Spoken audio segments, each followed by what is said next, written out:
नमस्कार, मैं दीपिका शर्मा स्वागत करती हूँ आपके अपने चैनल राघव ज्ञान माला में। हम पढ़ रहे थे कक्षा 9 की एसएस की बुक राजस्थान का स्वतंत्रता आंदोलन एवं शौर्य परंपरा। 2 अध्याय पूरे हो चुके हैं। अगला अध्याय है 3, राजस्थान के प्रमुख किसान आंदोलन।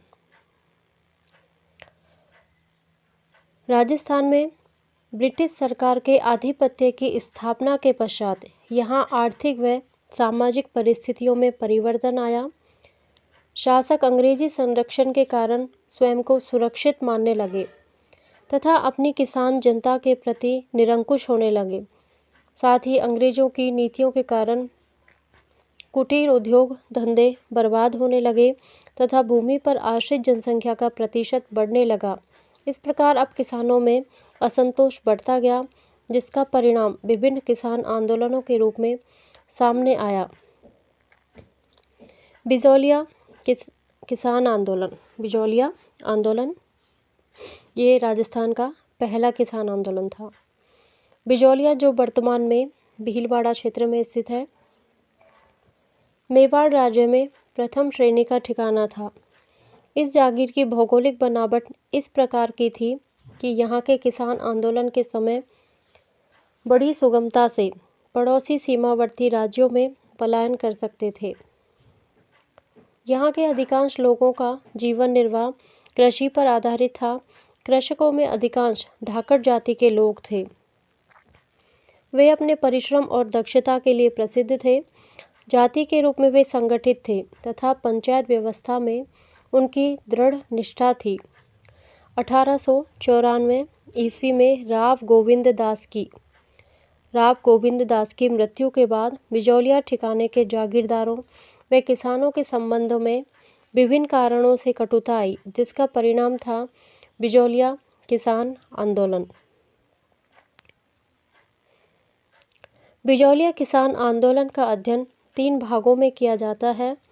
प्रथम चरण 1897 से 1915 ईस्वी तक का था। इस काल में आंदोलन का नेतृत्व स्थानीय लोगों के द्वारा किया गया।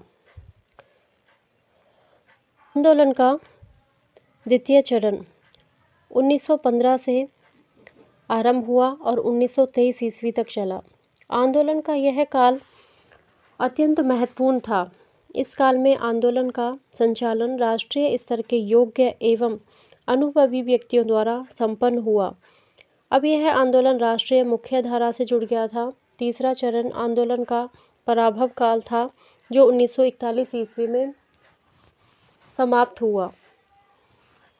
1897 ईस्वी में बिजौलिया ठिकाने के हजारों किसान एक मृत्यु भोज के अवसर पर गिरधरपुरा गांव में एकत्रित हुए। यहाँ ठिकाने के अत्याचार व शोषण से संतप्त किसानों ने एक दूसरे के विचार विमर्श किया और निर्णय लिया कि उनके प्रतिनिधि उदयपुर जाकर महाराणा फतेह सिंह से भेंट कर न्याय के लिए पुकार करें, किंतु इस प्रकार का कोई परिणाम नहीं निकला। इस पुकार का कोई परिणाम नहीं निकला। रियासती सरकार द्वारा अपनाई गई निष्क्रियता व उदासीनता से, तो मेवाड़ जो रियासत थी उसके राजा ने कोई इंटरेस्ट नहीं लिया इसमें, तो उनकी निष्क्रियता व उदासीनता से बिजौलिया के शासक को किसान विरोधी नीति अपनाने के लिए प्रोत्साहन मिला। बिजौलिया जागीर का किसान पहले से ही विभिन्न प्रकार के लागों के बोझ से दबा हुआ था। 1903 ईस्वी में राव कृष्ण सिंह ने बिजौलिया अंचल में एक नया कर चंवरी नाम से लगा दिया। अब पूछा जाता है कि चंवरी कर किसने लगाया, तो चंवरी कर का संबंध है राव कृष्ण सिंह ने। कहाँ? बिजौलिया में 1903 में। हर व्यक्ति को अपनी लड़की के विवाह, तो क्या था ये चंवरी कर कि लड़की के विवाह के अवसर पर 13 रुपये, कुछ साक्ष्यों में 5 रुपये लेना लिखा है, यानी कि या तो 5 रुपये या 13 रुपये, कहीं 13 लिखा है और कहीं 5, ठिकाने में जमा करवाना पड़ता था। लड़की की शादी होती थी तो उसको उस लड़की की शादी पर जो कर दिया जाता उसको बोलते थे चंवरी कर।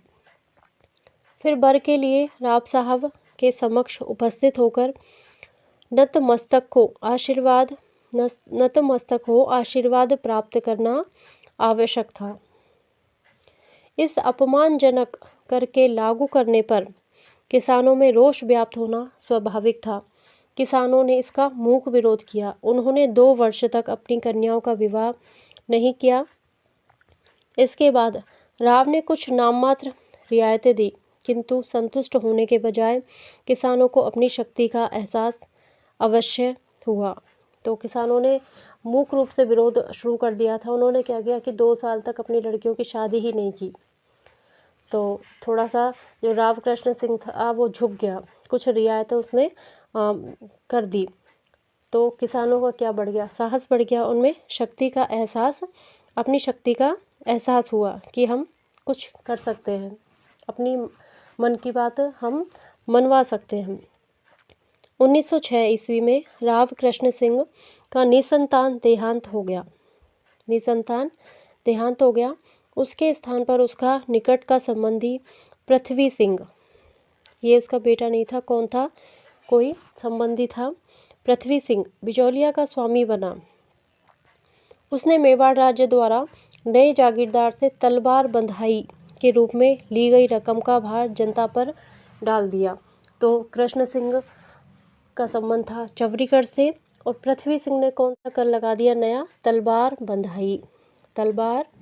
बंधाई। किसानों ने जब इसका विरोध किया तो स्थानीय शासक ने किसान आंदोलन से जुड़े व्यक्तियों के विरुद्ध सख्ती का रुख अपनाया और दमनकारी नीति का अनुसरण किया। किसान नेता साधु सीताराम दास को ठिकाने के पुस्तकालय से सेवा मुक्त कर दिया गया। अन्य किसान नेताओं को जेल में डाल दिया गया। 1914 ईस्वी में राव पृथ्वी सिंह का देहांत हो गया और उसका पुत्र केसरी सिंह अल्पवयस्क था। इसलिए जागीरी प्रशासन कोर्ट ऑफ वार्ड्स यानी कि महाराणा के नियंत्रण में चला गया, किंतु किसानों को फिर भी कोई खास फायदा ना हुआ। उनके हालात जस के तस थे। इस हालात में इस प्रकार इस आंदोलन का प्रथम चरण पूरा होता है। तो प्रथम चरण में कृष्ण सिंह, पृथ्वी सिंह के द्वारा लगाए गए कर शामिल थे, और जो किसानों के नेता थे साधु सीताराम दास, उनके द्वारा इस आंदोलन का नेतृत्व किया गया था। ये बात अपने नोटबुक में भी नोट कर सकते हैं आप। इस आंदोलन का दूसरा चरण होता है 1916, जब 1916 में विजय सिंह पथिक, वास्तविक नाम भूप सिंह, इस आंदोलन से जुड़ते हैं। दूसरे चरण में कौन से नेता जुड़ जाते हैं बिजौली आंदोलन से? विजय सिंह पथिक, और उनका असली नाम था भूप सिंह। विजय सिंह पथिक में कार्य करने की अपूर्व क्षमता थी।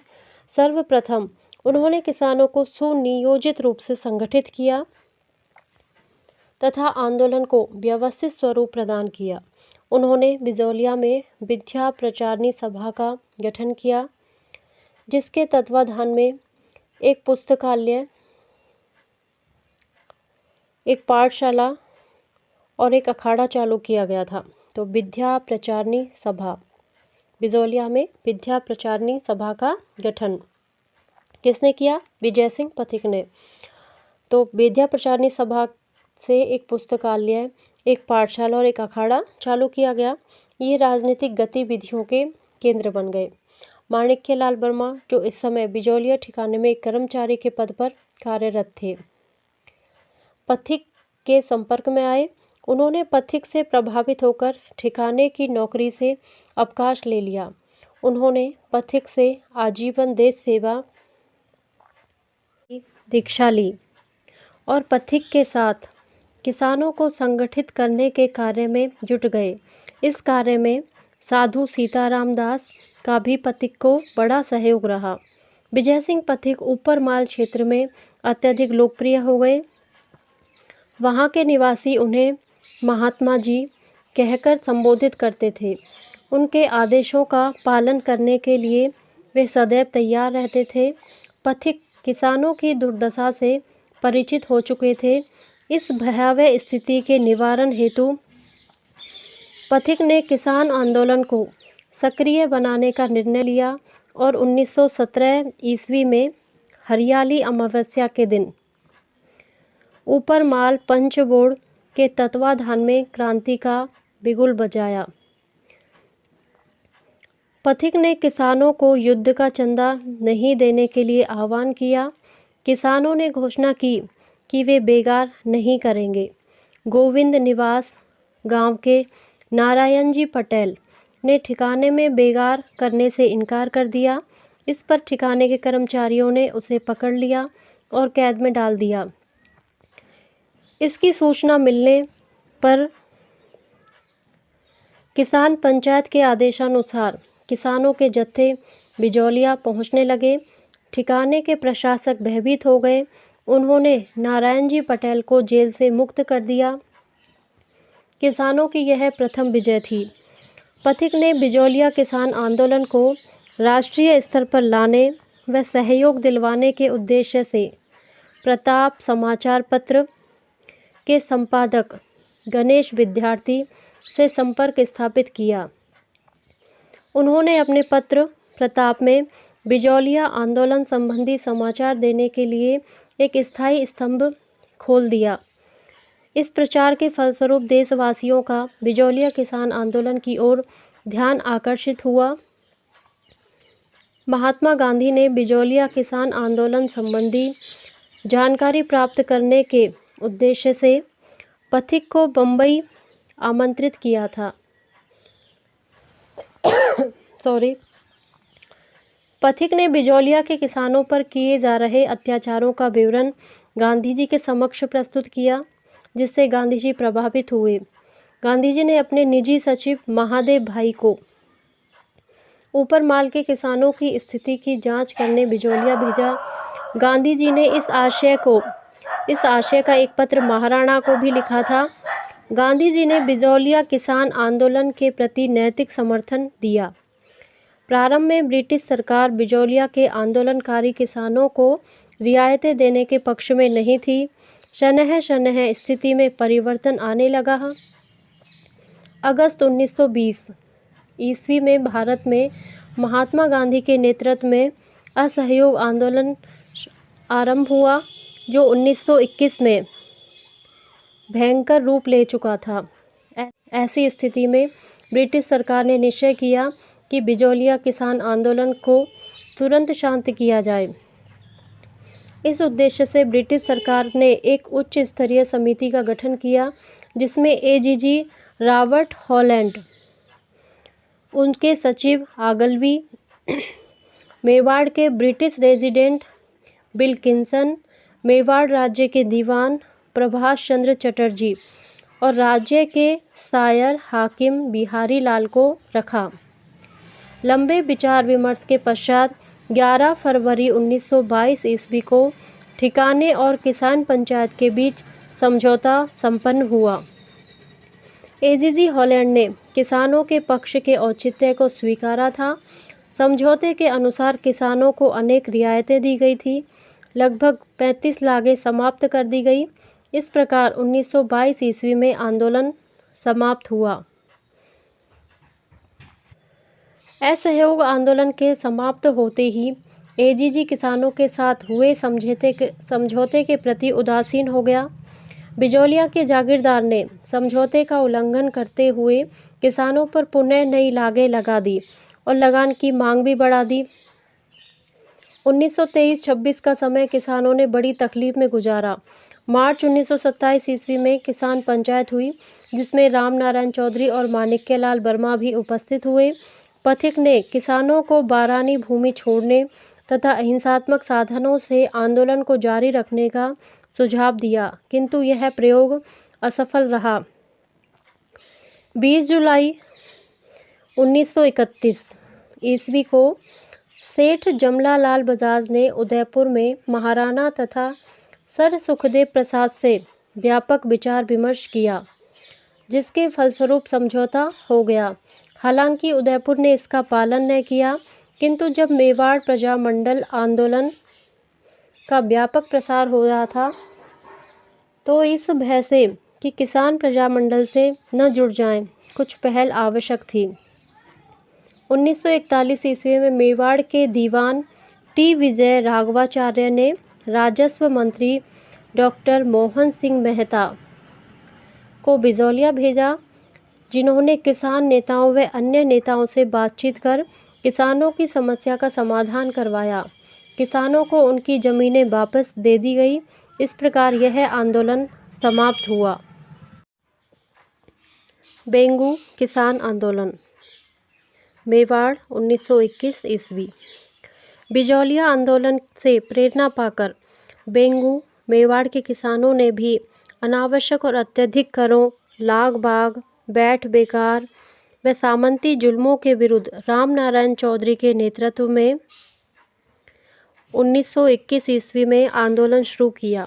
बेंगू के किसान 1921 में मैलान के भैरूकुंड नामक स्थान पर एकत्रित हुए। सामंती दमन चक्र चलता रहा। 1923 ईस्वी में किसानों के प्रमुख रूपाजी व कृपाजी धाकड़ सेना की गोलाबारी से शहीद भी हुए, लेकिन किसान अपनी मांगों के लिए जूझते रहे। यद्यपि बेंगू के ठिकानेदार ने कृषकों से समझौता करने का प्रयास भी किया, लेकिन उसे अमान्य कर बेंगू आंदोलन को बुरी तरह से कुचला गया।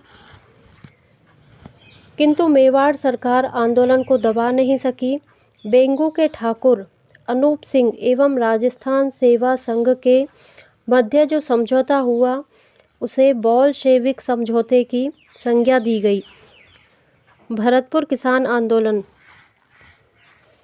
भरतपुर राज्य में किसानों की दशा अच्छी थी। यहाँ 95% भूमि सीधे राज्य के नियंत्रण में थी। वहाँ 5 जातियाँ ब्राह्मण, जाट, गूजर, अहीर एवं मेव कमोवेश समान हैसियत रखती थी। भरतपुर राज्य में 1931 में नया भूमि बंदोबस्त लागू किया गया, जिससे भू राजस्व में वृद्धि हो गई। भू राजस्व अधिकारी लंबरदारों ने इस बढ़े हुए भू राजस्व के विरोध में आंदोलन शुरू किया। जब राज्य ने इस ओर कोई ध्यान नहीं दिया तो 23 नवंबर 1931 को भोजी लंबरदार के नेतृत्व में 500 किसान भरतपुर में एकत्रित हुए। भोजी लंबरदार ने राज्य के विरुद्ध भड़काऊ भाषण दिए। नवंबर 1931 में भोजी लंबरदार को गिरफ्तार कर लिया गया, जिससे यह आंदोलन समाप्त हो गया। मेव किसान आंदोलन, अलवर भरतपुर क्षेत्र में मोहम्मद हादी ने 1932 ईस्वी में अंजुमन खादिम उल इस्लाम नामक संस्था स्थापित कर मेव किसान आंदोलन को एक संगठित रूप दिया। अलवर के मेव किसान आंदोलन का नेतृत्व गुड़गांव के चौधरी यासीन खान द्वारा किया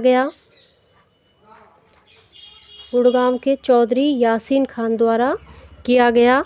अलवर के मेव किसान आंदोलन का नेतृत्व, इसके नेतृत्व में किसानों ने खरीफ फसल का लगान देना बंद कर दिया। राज्य सरकार ने मेवों को संतुष्ट करने के लिए राज्य काउंसिल में एक मुस्लिम सदस्य खान बहादुर काजी अजीजुद्दीन बिलग्रामी को सम्मिलित कर लिया। इसके बावजूद आंदोलन न केवल तेज हुआ बल्कि उग्र भी हो गया। 1937 में मिस्टर बिलग्रामी के मातहत मेव संकट की जांच हेतु एक विशेष समिति का गठन किया गया। इस समिति की रिपोर्ट के आधार पर मेवों को भू राजस्व तथा अन्य करों में छूट के साथ साथ सामाजिक व धार्मिक समस्याओं का समाधान भी किया गया। अलवर किसान आंदोलन एवं नीमू चाणा हत्याकांड 1921-1925। अलवर रियासत में जंगली सुअरों को अनाज खिलाकर रौदों में पाला जाता था। ये सुअर किसानों की खड़ी फसल बर्बाद कर देते थे। उनको मारने पर भी रियासती सरकार ने पाबंदी लगा रखी थी। सुअरों की समस्या के निराकरण हेतु किसानों ने 1921 में आंदोलन शुरू किया। अंततः सरकार ने समझौता कर किसानों को सूअर मारने की इजाज़त दे दी। 1923-24 में अलवर महाराजा जय सिंह ने लगान की दरों को बढ़ा दिया। विरोध स्वरूप 14 मई 1925 को लगभग 800 किसान अलवर के नीमूचाणा गांव में एकत्र हुए। उस सभा पर सैनिक बलों ने मशीन गनों से अंधाधुंध फायरिंग की, जिससे सैकड़ों लोग मारे गए। महात्मा गांधी ने इस कांड को जलियांवाला बाग हत्याकांड से भी बीभत्स बताया और उसे दायरावाद गहरा एवं व्यापक की संज्ञा दी। अंततः सरकार को लगान के बारे में किसानों के समक्ष झुकना पड़ा और आंदोलन समाप्त हुआ। बूंदी राज्य में किसान आंदोलन। बिजौलिया और बेंगू के किसानों के समान बूंदी राज्य के किसानों को भी अनेक प्रकार की लागें, लगभग 25 बेगार और ऊंची दरों पर लगान की रकम देनी पड़ रही थी। बिजौलिया और बेंगू के किसानों के आंदोलन से वे अत्यधिक प्रभावित हुए थे। परिणामतः अप्रैल 1922 ईस्वी में बिजौलिया की सीमा से जुड़े बूंदी राज्य के बरड़ क्षेत्र के किसानों ने बूंदी प्रशासन के विरुद्ध आंदोलन आरंभ कर दिया। इस आंदोलन का नेतृत्व राजस्थान सेवा संघ के कर्मठ कार्यकर्ता नैनू राम के हाथों में था। बूंदी राज्य ने इन किसानों पर अत्याचार प्रारंभ कर दिए। राजस्थान सेवा संघ के माध्यम से बूंदी राज्य में चल रहे दमन चक्र की सर्वत्र निंदा की गई। 2 अप्रैल 1923 ईस्वी को डावी गांव में किसानों की एक सभा हुई। सभा में एकत्रित किसानों की भीड़ पर पुलिस ने निष्ठुरता से लाठी प्रहार किया तथा गोलियां चलाई, जिसके परिणाम स्वरूप नानक भील और देवलाल गुर्जर शहीद हुए। बूंदी राज्य की इस घटना की सर्वत्र निंदा की गई। बूंदी सरकार ने किसानों की कुछ शिकायतों का निवारण किया और लाग बाग और बेगार में कुछ रियायतें दी। किसान आंदोलनकारी राज्य की ओर से दी गई रियायतों से पूर्णतः संतुष्ट तो नहीं थे, परंतु वे अपने आंदोलन को आगे चलाने की स्थिति में भी नहीं थे, क्योंकि अब उन्हें राजस्थान सेवा संघ से मार्गदर्शन मिलना बंद हो गया था। 1923 के अंत तक आंदोलन प्राय समाप्त हो गया। 1936 ईस्वी में एक बार फिर बरड़ क्षेत्र में आंदोलन का दौर चालू हुआ। 5 अक्टूबर 1936 ईस्वी की हिंडोली में स्थित हुडेश्वर महादेव के मंदिर में 90 गांवों के गुर्जर मीणा किसानों के 500 प्रतिनिधियों का एक विराट सम्मेलन हुआ, जहां उन्होंने एक मांग पत्र तैयार किया और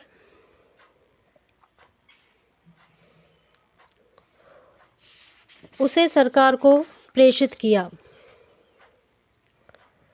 सरकार ने उनकी मांगों पर ध्यान नहीं दिया। किसानों ने राज्य के विरुद्ध आंदोलन छेड़ दिया, जो लंबे समय तक चलता रहा। अंततः सरकार ने चराई करों में कुछ छूट दे दी और युद्ध ऋण की वसूली में शक्ति का प्रयोग बंद कर दिया। आंदोलन के समय जिन लोगों को गिरफ्तार किया गया, उन्हें छोड़ दिया गया। इस प्रकार यह आंदोलन समाप्त हो गया। जयपुर राज्य में किसान आंदोलन। जयपुर राज्य में किसान आंदोलन। राजस्थान के अन्य राज्य के किसानों की भांति जयपुर राज्य के किसानों की स्थिति भी बड़ी दयनीय थी। वे अपने शासकों के आतंक, अत्याचार और शोषण से उत्पीड़ित थे। जयपुर रियासत में किसान आंदोलन का मूल केंद्र राज्य के पश्चिमी भाग में स्थित शेखावाटी, तोराबाटी, सांभर, सीकर और खेतड़ी के ठिकाने थे। किसान आंदोलन का श्री गणेश सीकर ठिकाने में हुआ था। 1922 ईस्वी में सीकर के नए राव राजा कल्याण सिंह ने भूमि कर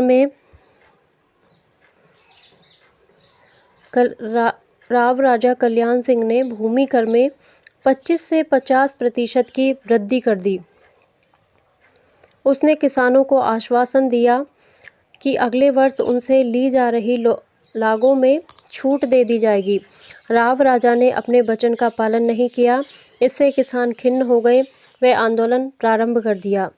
राम नारायण चौधरी और हरि ब्रह्मचारी के सीकर आने से किसान आंदोलन को प्रोत्साहन मिला। सीकर आंदोलन की गूंज केंद्रीय असेंबली एवं ब्रिटेन के हाउस ऑफ कॉमन्स में उठी। ब्रिटिश सरकार ने राव राजा को सलाह दी कि वह अपने ठिकाने में नियमित रूप से भूमि बंदोबस्त की व्यवस्था करे। राव राजा ने ठिकाने में भूमि बंदोबस्त करवाने के पूर्व भूमि का सर्वेक्षण करवाया, जिसमें छोटी जरीब का उपयोग किया गया था। सीकर के राव राजा ने इजाफा के नाम पर बीघा भूमि पर 2 आना भूमि कर में वृद्धि कर दी। जरीब की लंबाई के मामले को लेकर तथा भूमि कर में की गई वृद्धि के कारण किसानों में पुनः असंतोष बढ़ने लगा। अक्टूबर 1925 ईस्वी में जाट सभा का बगड़ शेखावाटी में एक अधिवेशन आयोजित हुआ, जिसमें राज्य और जागीरदारों द्वारा जाटों पर किए जा रहे सामाजिक और आर्थिक शोषण के विरुद्ध अभियान चलाने संबंधी कार्यक्रम की रूपरेखा तैयार करने का निर्णय लिया गया। जाट नेताओं ने शेखावाटी के गांव में पहुंचकर कृषकों से संबंध स्थापित कर उन्हें ठिकानेदारों को भूमि लगान न देने के लिए समझाया। भरतपुर के जाट नेता देशराज ने सीकर और शेखावाटी के जाट किसानों को अपने अधिकार के लिए संघर्ष करने को प्रेरित किया और उनमें एक नई चेतना उत्पन्न की। 1932 ईस्वी में बसंत पंचमी के पर्व के अवसर पर झुंझुनू में जाट महासभा के तत्वाधान में भव्य समारोह हुआ। इस समारोह में 60,000 जाट किसानों ने भाग लिया था। इससे किसान आंदोलन को प्रोत्साहन मिला। जाटों को संगठित करने के उद्देश्य से देशराज ने सितंबर 1933 ईस्वी में पलथाना में एक सभा का आयोजन किया, जिसमें सीकर में एक महायज्ञ करने का निर्णय लिया गया। राव राजा ने महायज्ञ के अध्यक्ष की सवारी के लिए हाथी देने से इनकार कर दिया। किसानों और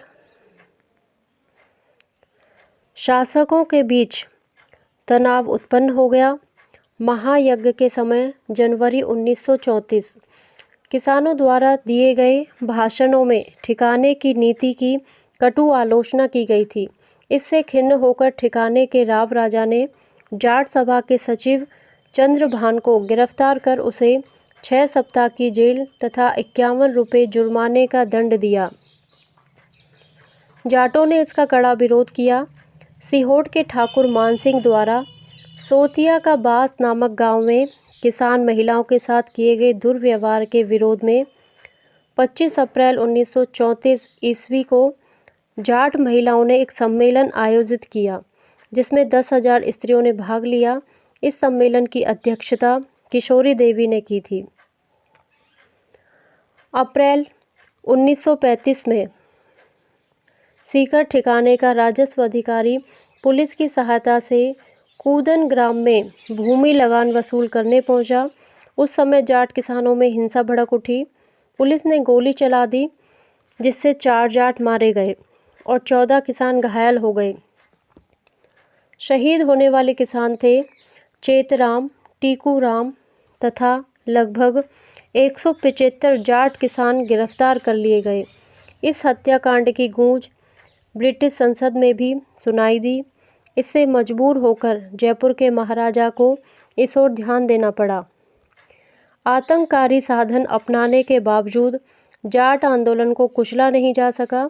अंततः सीकर ठिकाने को नियमित भूमि सर्वेक्षण तथा बंदोबस्त का कार्य आरंभ करना पड़ा तथा किसानों की कतिपय मांगों को स्वीकार करना पड़ा। इस आंदोलन के लिए किसानों को संगठित होने के लिए प्रेरणा देने वाली महिला धापी दादी थी। वहीं इस आंदोलन का नेतृत्व करने वाले प्रमुख किसान नेता सरदार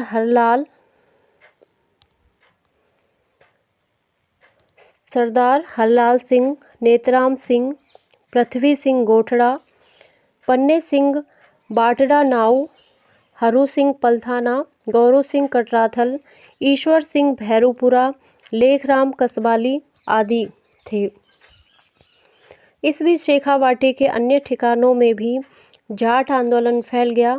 मार्च 1933 ईस्वी में खेतड़ी, डूंडलोद, नवल, मंडावा, बिसाऊ, सूरजगढ़, हमीरबास, इस्माइलपुर, जखारा, मलसीसर, अलसीसर, पाटन आदि ठिकानों में भी जाटों ने भूमि कर देने से मना कर दिया। 16 मई 1934 ईस्वी को हमीरवास के ठाकुर कल्याण सिंह के आदमियों ने हनुमानपुरा ग्राम के जाट किसानों के घरों में आग लगा दी, जिससे 33 घर जलकर राख हो गए। इस प्रकार डूंडलौद के ठाकुर ने जयसिंहपुरा गांव के किसानों को आतंकित किया तथा उसके भाई हरनाथ सिंह ने सशस्त्र व्यक्तियों के साथ किसानों पर लाठियों व तलवारों से वार किया तथा जाट किसानों को घायल कर दिया। जागीरदारों की इन हरकतों से शेखावाटी के किसानों ने सशस्त्र संगठित होकर उनका डटकर मुकाबला किया। शेखावाटी जाट किसान पंचायत की तरफ से 9 अक्टूबर 1934 को जयपुर महाराजा को मांग पत्र प्रेषित किया गया और प्रार्थना की कि जागीरदारों के आतंक से उन्हें मुक्त कराए। शेखावाटी के नाजिम ने भी अपनी रिपोर्ट राज्य सरकार को प्रेषित की। नाजिम ने किसानों की शिकायतों की पुष्टि की और उनके समाधान के लिए सुझाव दिया। परिणामतः 1936 ईस्वी में ठिकाने में भूमि सर्वेक्षण और भूमि बंदोबस्त की प्रक्रिया प्रारंभ हुई, जिससे शेखावाटी व सीकर क्षेत्र में कुछ शांति हुई। सीकर व शेखावाटी के दीर्घकालीन किसान संघर्ष का अंत मार्च 1947 ईस्वी में जयपुर में हीरालाल शास्त्री के नेतृत्व में लोकप्रिय सरकार के गठन हो जाने के साथ ही हुआ। राजस्व मंत्री टीकाराम पालीवाल ने गैर खालसा क्षेत्र में भूमि बंदोबस्त करवा। मारवाड़ किसान आंदोलन। जयपुर राज्य के शेखावाटी के जाट आंदोलन का प्रभाव मारवाड़ राज्य के डीडवाना और सांभर परगनों तथा शेखावाटी से लगे क्षेत्र के जाटों पर भी पड़ा। मई 1938 ईस्वी में मारवाड़ लोक परिषद की स्थापना हुई। मारवाड़ लोक परिषद ने किसानों की मांगों का जोरदार समर्थन किया तथा सरकार की कटु आलोचना की। जागीरदारों ने किसान आंदोलन के लिए लोक परिषद के नेताओं को उत्तरदायी ठहराया, इसलिए उन्होंने परिषद के कार्यकर्ताओं के प्रति कड़ाई व पाशविक दृष्टिकोण अपनाया। 28 मार्च 1942 ईस्वी को लोक परिषद के कार्यकर्ताओं ने चंद्रावल गांव में उत्तरदायी शासन दिवस मनाने का निर्णय लिया। चंद्रावल के ठाकुर ने मारवाड़ लोक परिषद के कार्यकर्ताओं को ऐसा करने के लिए रोकने हेतु अपने आदमी भेजे, जिन्होंने परिषद के कार्यकर्ताओं पर लाठी व तेज धार वाले हथियारों से प्रहार किया। इसमें 25 व्यक्तियों को गहरी चोटें आई। सोजत के मीठालाल और विजय शंकर, कंटालिया के मार्कंडेश्वर और हरिराम, चंद्रावल के रामसुख और चांदमल भयंकर रूप से घायल हुए। 13 मार्च 1947 को डावड़ा डीडवाना परगना गांव की किसान सभा और लोक परिषद की ओर से एक किसान सम्मेलन बुलाया गया था। लोक परिषद के नेता मथुरा दास माथुर, द्वारका दास पुरोहित, राधा किशन बोहरा, किशन लाल शाह, नरसिंह कछवाहा, वंशीधर पुरोहित, हरिंद्र कुमार चौधरी, CR चौपासनीवाला आदि भाग लेने डावड़ा पहुँचे और वे स्थानीय नेता मोतीलाल चौधरी के निवास स्थान पर ठहरे। जागीरदारों ने पहले से ही किसान सम्मेलन को न होने देने की तैयारी कर ली थी। जैसे ही लोक परिषद के कार्यकर्ता व नेता वहां पहुंचे, उन्होंने मोतीलाल के घर पर लाठियां व तेज धार वाले हथियारों से धावा बोल दिया और नेताओं की नृशंसतापूर्ण पिटाई कर दी। मोतीलाल की माता के पैर काट दिए गए, उनके पिता और भाई को मार दिया गया, उनकी पत्नी के मुख को विरूप कर दिया गया। गांव में चारों तरफ आतंक का वातावरण बन गया। डावड़ा कांड की सर्वत्र निंदा की गई। किसान नेता हनुमान सिंह ने ठाकुर द्वारा किए जा रहे अत्याचारों के विरुद्ध आवाज़ उठाई। वह पहले भादरा में महाराजा शार्दुल सिंह से मिला और बाद में अनेक साथियों के साथ वह महाराजा से मिलने माउंट आबू पहुंचा। महाराजा ने कोई संतोषजनक उत्तर नहीं दिया। जब वह आबू से लौट रहा था, तब रतनगढ़ में उसे पुलिस ने गिरफ्तार कर लिया। जून 1945 ईस्वी हनुमान सिंह पर देशद्रोह का मुकदमा चलाया गया और उसे 5 वर्ष का कारावास दिया गया। उसने जेल में भूख हड़ताल की।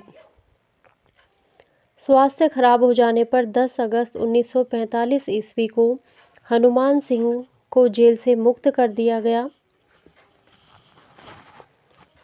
महाराजा ने उसे शांत करने के लिए 100 मुरवा जमीन गंगानगर क्षेत्र में देने का प्रलोभन दिया, परंतु उसने इसे स्वीकार नहीं किया। जेल से मुक्त होकर भी वे लगातार संघर्ष करते रहे। 2 बार जेल की यात्रा की। अंततोगत्वा बीकानेर राज्य में लोकप्रिय सरकार की स्थापना हुई, तब उन्हें जेल से मुक्त किया गया।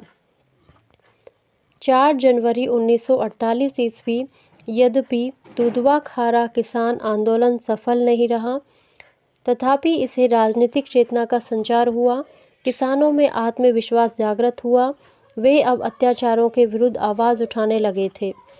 30 जून से 1 जुलाई 1946 ईस्वी को प्रजा परिषद ने रायसिंह नगर में एक राजनीतिक सभा का आयोजन किया। इस सभा पर पुलिस ने लाठियों से आक्रमण किया, जिससे अनेक कार्यकर्ता घायल हुए। उग्र भीड़ ने राजकीय विश्राम गृह को घेर लिया। भीड़ को हटाने के लिए पुलिस ने गोलियां चलाई, जिसके परिणाम स्वरूप बीरबल सिंह मारा गया। अखिल भारतीय देशी रियासत परिषद की ओर से ही हीरालाल शास्त्री, गोकुल भाई और बीकानेर के रघुबर दयाल गोयल ने रायसिंह नगर कांड की समीक्षा की। हनुमानगढ़ में नियुक्त मुंसिफ मजिस्ट्रेट हरदत्त सिंह चौधरी ने राष्ट्रीय चेतना से प्रेरित होकर सरकारी नौकरी से त्यागपत्र दे दिया। उसने प्रजा परिषद की सदस्यता स्वीकार कर ली। 3 सितंबर 1946 ईस्वी के गोगामेड़ी गांव में एक विशाल किसान सभा का आयोजन किया गया था, जहां जागीर प्रथा के उन्मूलन के लिए नारा बुलंद किया गया। 1946 ईस्वी में अकाल और सूखे के समय में भी कांगड़ के जागीरदार ने किसानों से पूरा लगान वसूल करना चाहा, जिसका कृषकों ने विरोध किया। कुछ किसान महाराजा को शिकायत करने के लिए बीकानेर पहुंचे। इससे जागीरदार आग बबूला हो गया। किसानों पर अमानवीय अत्याचार किए गए। कांगड़ कांड की सर्वत्र निंदा की गई। अंततः यह संघर्ष 1948 ईस्वी में बीकानेर राज्य में लोकप्रिय मंत्रिमंडल का गठन होने के बाद ही समाप्त हुआ।